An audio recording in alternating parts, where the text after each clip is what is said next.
hindi naman daw po overloaded, no, yung barko. Yes sir, hindi po overloaded yung barko sir, hindi po overloaded.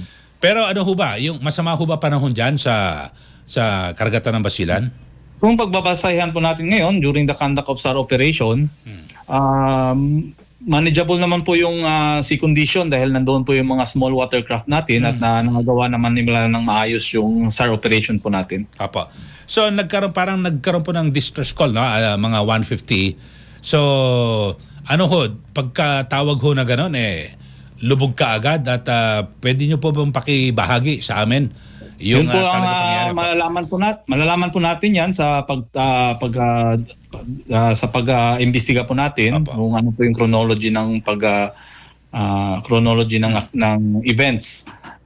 Pero ang ano lang pag receive natin ng report ay agad-agad po nag-deploy po tayo ng mga water assets natin. Maraming mga Coast Guard vessel, nandoon yung MRV 4401, 44-meter vessel natin, nandoon yung Fastcraft natin, isang HSRB, isang DF.